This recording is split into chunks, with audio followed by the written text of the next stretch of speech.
I'm so excited to be here this morning. I'm so excited to be kicking us off.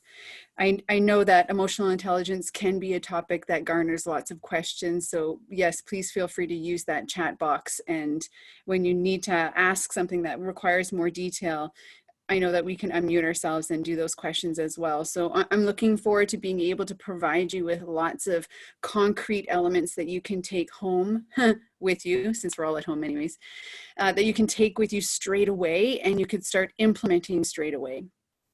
And we have to start with making sure that we define what is emotional intelligence. Because sometimes that word emotional is what get people stuck right out of the gates. There's sometimes heavy weight that comes with that word. So I want to make it really simple, and then I want to describe exactly what this formula means. So emotional intelligence in a nutshell is how we understand, use, process our emotional information, and how we use that in things like expressing assertiveness, what our values, beliefs, and personal rights are. It comes when we are working with other people, establishing relationships built on the foundations of trust and compassion. It's used when we are in problem solving together, when we have to collaborate and be creative. It's used when we're trying to manage our stress and remain optimistic in the face of challenging times. So emotional intelligence is really data. It's information. And oftentimes what ends up happening is when we rub people the wrong way by our behaviors, those behaviors are driven by unregulated emotional states. We're not paying attention to that emotional information. And when we rub people the wrong way in our behavior, nobody sticks around to find out how smart we are. They just don't care because they don't feel cared for. And so whenever we want to leverage our IQ, it is necessary that we start with EQ, both our own emotional quotient and the emotional state of other people around us. And when we can combine that together, then we far exceed our talent quotient. We are leveraging everything within us to the highest capacity possible. We can only really leverage our EQ when we are emotionally well. And generally what that means is we have to understand our emotions. We have to be able to regulate them. We need to pick up on the social cues of other people, and then we use that in our relationship management. So on screen, if you're taking a look at my screen right now, this is the model of emotional intelligence that I'm a practitioner of and that I coach people on. And there are 5 realms in emotional intelligence. They're color-coded. And in each realm, there are 3 skills. So there are 15 skills in emotional intelligence. And I want to say this again, 15 skills in emotional intelligence, which means you can learn them. These are not personality traits. These are not natural strengths because we just happen to be talented. These are skills that can be taught, that can be learned at any stage in your life. Unlike personality, which is formed and static between ages 5 and 7, or IQ, which is formed and static by the time we're 18, 19 years old, EQ has this capacity to develop through your entire life, which I hope makes you feel really good. Now, we're here to really talk about the 4 pillars of emotional intelligence that contribute to our well-being. So in this model, you can see there's a gray ring on the outside of the model. And all the arrows right now are pointing at well-being, because well-being or happiness is one of the byproducts or results of improving your emotional quotient. But it is also a contributor to our emotional quotient or our emotional intelligence. So our well-being or happiness contributes to our level of EQ, and it's a byproduct of developing it. So it's this double whammy impact. Within emotional intelligence, our result in happiness is kind of like an indicator of our emotional well-being.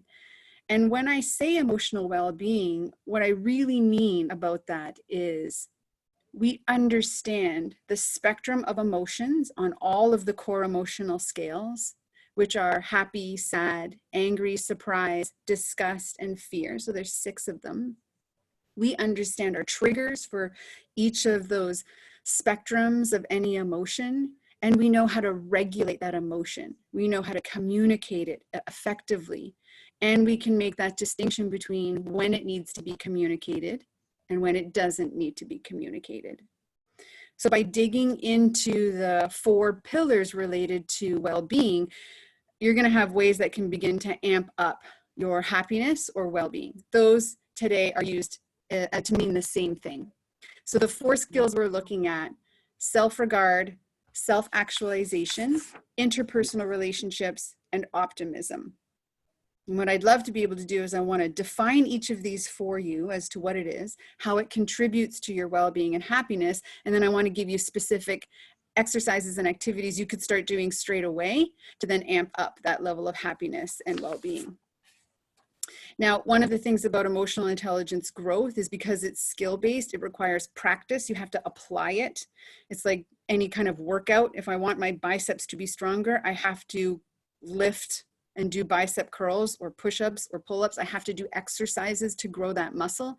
Think of EQ just like a muscle. You have to apply it and practice it to make it stronger. Some of us, I'm 47, and so when I started my EQ journey, I was 24.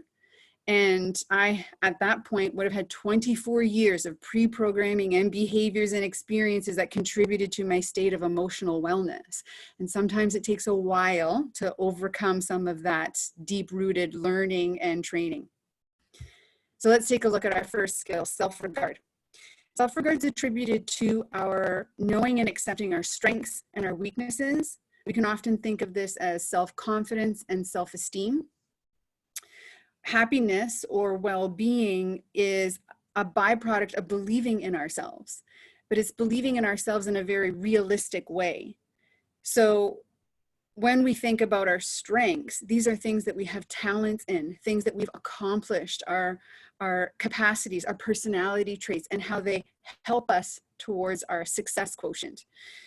And when we think about living according to our strengths, we feel good when we play in that arena. When we are playing in the arena of our talents, and I'm sure as teachers, you see this, like you would see kids in a certain subject matter flourish and their confidence is really high because it's an arena of their strengths. They're playing to their talents. And that exact same student in another class could crash and burn because it's playing to an area of weakness. And so their confidence is low. And so when we think about self-regard, one of the very first exercises to do is think about our accomplishment list. What are all of the things that we have done, overcome, achieved, been rewarded for? And it can be fairly easy to start this list and get 10, 15 things down. And then it can start to get harder to get to 50 or 100. And any individual who can list off 100 accomplishments in their life has a very healthy self-regard. Now you might be asking, 100? Oh my God, wouldn't that mean I would have had to accomplish a lot? One of the cautions in writing our accomplishment list to grow our self-regard is comparison. Anytime we compare our accomplishments to someone else's, we run the risk of diminishing or suppressing the value of that personal accomplishment. So when you write your list, be emotionally aware of any time you argue yourself out of an accomplishment, an achievement, an award, because you're comparing it to someone else's hardship list or someone else's highlight reel. Our accomplishment list is not just based on the achievement, like I was valedictorian in elementary school. It's not based on the achievement, it's based on what did it take for me to achieve that? What were all of the talents and skills and personality traits that I had to bring to the forefront in order to actually achieve this? And that second part where we really take a look at what did it take for me to do that, that's where our self-esteem lies, because those are traits that we recycle and use in everything that we do that is something we need to overcome or work towards as an accomplishment. And as you work through this list, which could take you a couple of weeks to finish, you will notice themes of traits and skills and talents that you consistently pull out of the bag. These are ones that float to the top of your talent list, your self-regard list, your strength list. You may also notice things in your thinking that you're like, I tried that, but I failed. And those elements would go on, this is my weakness list. These are things that I'm really not talented or good at, but I actually find myself in those arenas a lot. Why am I putting myself in the arena of my weaknesses? And some of that could just be self-sabotaging behaviors. And so when we look at those kinds of things, we don't want to ignore them. We want to pay attention to them. We want to minimize our exposure to our weaknesses. And we want to take action on learning, mentoring, practicing, anything that would help close the gap of those weaknesses where we can't avoid the arena. It's really part of our life. And so we want to close the gap and gradually make this area, may not be at the top of our strength list, but we want to get it over to our strength list. That can be a really successful exercise in starting to amp up one's self-regard. As teachers, it's an exercise you can transfer over to your students. If you want to amp up their confidence when we feel good, when we feel talented, as a teacher, when you know your students' strengths and talents, you can help them leverage them in the classroom environment as well. Okay, skill number 2, self-actualization. Let's just all for a moment take a deep breath. Self-actualization is everything that we surround ourselves with in life that is meaningful and fulfilling to us. It's a willingness to learn and grow on a journey that's aligned with our own value system. It can be connected to self-motivation, which in Daniel Goleman's model of emotional intelligence is one of the pillars. It's motivation. Nike has some great ads geared towards self-actualization, which is really all about knowing what is meaningful and fulfilling for me, and then I spend time in those areas of my life. See, oftentimes what happens is we're living a life by default compared to a life by design. So when I live a life by design, I'm the center of my universe. What does it mean for me to be at the center of my universe? It means I choose what I'm surrounded by, and I choose what I spend my time doing based on those meaningful and fulfilling things. So this is an exercise that I do with my clients to help them grow their self-actualization, which is contributing to their overall sense of well-being. This is a balance exercise. When we think about a life by default, oftentimes we're spending a lot of time in one area, and we get one guess at what that area might be. Work. We spend a lot of time there, and we sacrifice a lot of time in the other areas of life that are really important to us. So this exercise is about becoming aware of what those areas of meaning are for us, what we need in those areas for them to be fulfilling, and then self-assessing how fulfilled we are, and then tweaking the dial to start shifting where we focus our time so we can increase our well-being by being balanced. So I started this exercise. As an example, there are, 6 circles around the me, but really you could have 2 circles, you could have 12 circles. So there's no preset number of circles around, that's up to you. But certain circles, I started with the health one because that's a fairly common one when most people think about what's meaningful, like my health, I want to be healthy. And so once you label the circle, then you start to input in the box beside it, what are all of the elements specifically that would be fulfilling in this circle? Not what am I currently doing, but what do I need to do for it to be fulfilling? I need 7 hours of sleep every night. I got to work out an hour minimum every day. I want to eat healthy Monday through Sunday, but I get a splurge meal on Friday. I want to drink 8 glasses of water every day. I want to hit the massage and chiropractor once each per month. I want to meditate 10 minutes daily. I want to do a gratitude journal. You sort of list off all of these things that would fill that bucket for you. And then in self-assessment, you may look and go, hey, I'm about an 8 out of 10. I'm quite fulfilled. I'm doing a lot of the things already in this bucket, and I'm feeling fulfilled by it. So an 8 out of 10 can be like a double thumbs up. I feel great about this. I don't need to tweak the dial here. Sure, it'd be great if I got to the massage therapist once per month, but that's not a make or break deal for me. And so I might not have to tweak the dial. I might just need to remain consistent.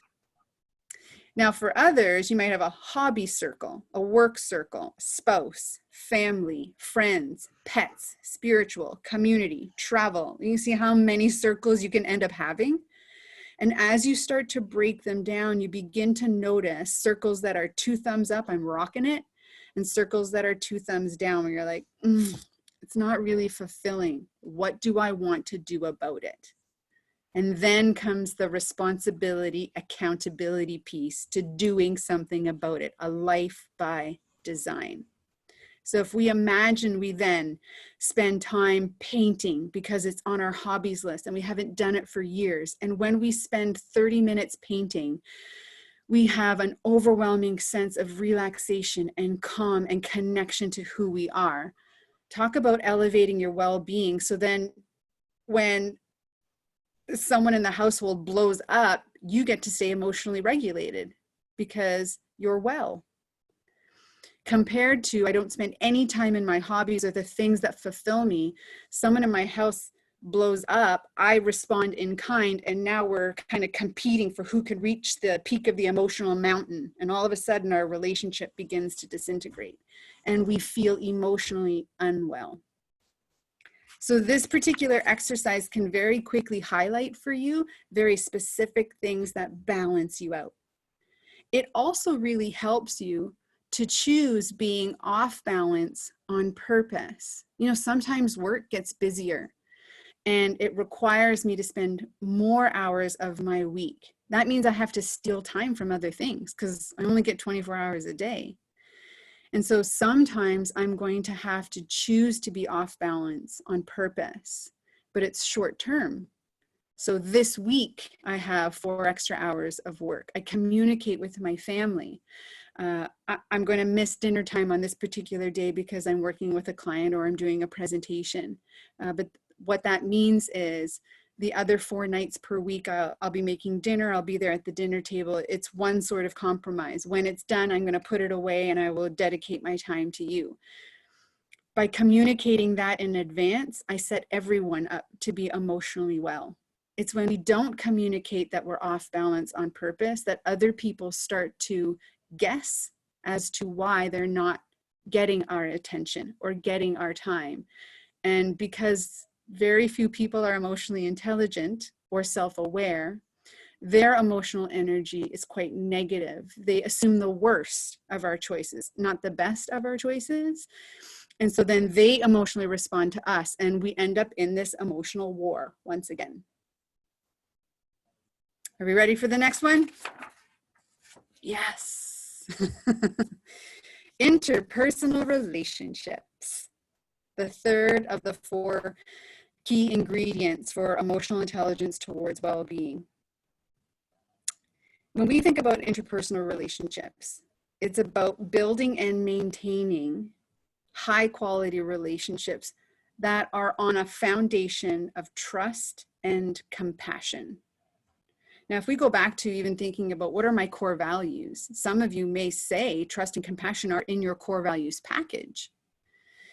The quality of our relationships sometimes has more to do with the harmony within our relationships. And so when we're thinking about how do I grow my emotional intelligence skill of interpersonal relationships, the question can be, which ones need greater harmony? And how can I go about creating greater harmony? You see, one of the most challenging things in emotional intelligence development is realizing you can only shift you. You can't shift the other person. You can't control what they're doing. You can't control their emotional reaction. But I guarantee you this, when you arrive more emotionally intelligent, you influence their emotional experiences. You influence their behavior in a very positive way. And so within interpersonal relationships, we're looking for that tribal community. We're looking to, who am I surrounded by? Am I supporting them? Am I encouraging them? Am I building healthy, strong relationships? There are 3 types of relationships we have in life. We have the intimate relationships. These are the people we share the juiciest of ourselves with. We have our relationships, which are the ones with our friends, a really strong network of people that support and encourage us. And then we have our collective relationships. That's our community relationships. And so this could be when we volunteer. This could be my workplace. We can have a sense of loneliness when any one of those three relationships are lacking. Now we're in the middle, I hope the middle, of a pandemic. And it makes it very difficult for us to engage in a lot of those relationships outside of the people who perhaps live within the same four walls that we live in. And so there can be this overwhelming sense right now of that grief and loss, which results in a sense of loneliness.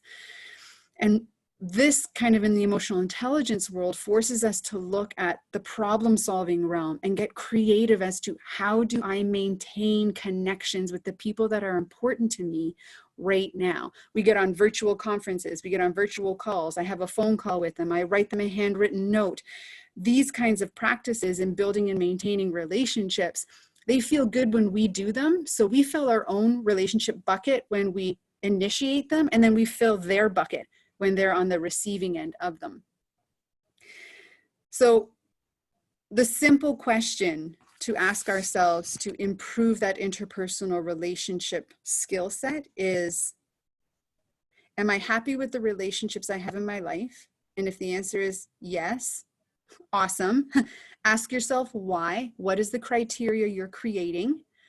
And keep those things going. If your answer is no, again, ask yourself the question, why?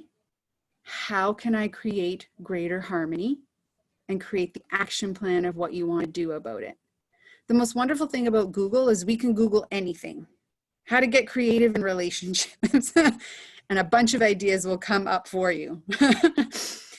But it doesn't take a lot of time, and it doesn't take a lot of creativity. It's the simple things that we do in relationships that have the most amount of meaning for other people. You know, just the simplicity of saying someone's name is actually quite oxytocin inducing, our love hormone, which is produced internally anytime anything nice is done to us. It's also produced internally when we do something nice for someone else. And it is the internal antidote or cure to cortisol, which is our stress hormone. So if we're all stressed up, what do? An act of kindness. That reduces the cure to cortisol and reduces our stress levels. When we reduce stress, we enter into relationships in a state of well-being. When we enter that way, generally we can handle what's coming and interacting between us so much more effectively. All right, got one more to go. Here it is, optimism. It's the final EQ skill for well-being. And optimism really is. It's a skill, although it's also a personality trait. So in emotional intelligence, when I use this as an assessment profile, there will naturally be certain skills that people have strengths in already that are well developed, and other skills that are not. And this is because of our life experiences, how we were raised, our personality, our IQ. It all contributes to what we're already good at in emotional intelligence. And what we're aiming for in our EQ development is balance in all of the skills. So we don't want ones that are really strong and ones that are really low, because when we have that, we are inconsistent. Now, I'll provide an example with optimism. Optimism and reality testing are two emotional intelligence skills. They must behave in balance with each other. If I have too much optimism and not enough reality testing, like seeing things objectively, then I walk around with rose-colored glasses on. And when it comes time to relationships, problem solving, creativity, that's a difficult combination. If I have too much reality and not enough optimism, then I get stuck in not being hopeful that I can positively influence. And so what I might do is I might get stuck in not doing anything. So I don't make decisions and I don't move forward, or I'm the one in the group that just highlights everything that could potentially go wrong. The balance of them is so key in our emotional intelligence. This also keeps us emotionally well. You can learn to increase your optimism skill set The first one is an exercise called realistic optimism, which essentially, you know, we could be halfway to being an optimist. Most people, and you can self-assess, when you're faced with a challenging situation, how do you look? Do you look optimistically? Do you look pessimistically? Where do you tend to lean naturally? And knowing how we tend to lean naturally generally means we just have to finish the rest of the sentence. So if we look in a generally optimistic way, like everything's going to be all right, don't worry, everybody, it's just going to be fine, things are going to turn out great, we can't leave it there. We have to balance ourselves out by saying, so let's objectively look at what is within our control and what's in front of us right now, and let's start to create that plan.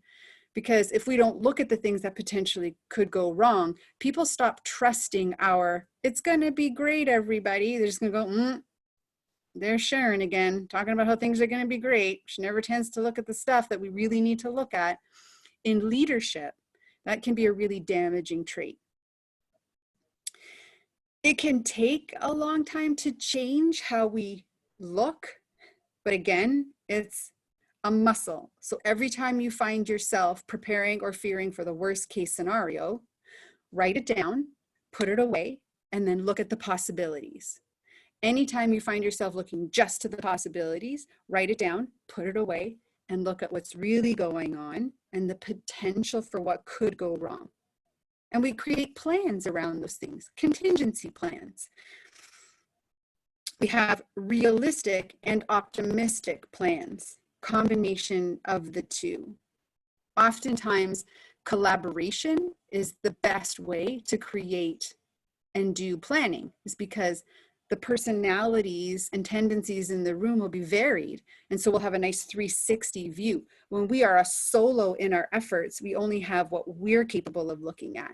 And this is why also asking for other people's input and feedback can be so valuable to our levels of optimism and reality testing and balancing those two elements out. A second technique in optimism is called vicarious optimism. When the chips are down and things aren't going well, it's often really helpful to reflect back to a time when we've overcome a similar challenge. Now, this brings us back to self-regard. If I know my list, my survival list, my achievement list, then I've got all of these times when I succeeded, which is great. And not just when I succeeded, but why I succeeded. And the why, all those traits and skills and talents, that's what optimistically makes me hopeful that I can positively influence the outcome. And just like this first strategy, sometimes it isn't enough for our personal experiences. So we want to ask other people, a friend, a colleague, a family member who's faced a similar situation, successfully navigated it, and learn from their experiences as well. 20 minutes goes by so fast. Oh, so here we are. EQ, the 4 pillars, your well-being. As Felicia mentioned at the beginning, for sure follow me on LinkedIn. I also have a YouTube page. You could totally just Google or on YouTube, type in Teresa Quinlan and my page will come up. And I think I'm over 300 videos related to emotional intelligence are in there.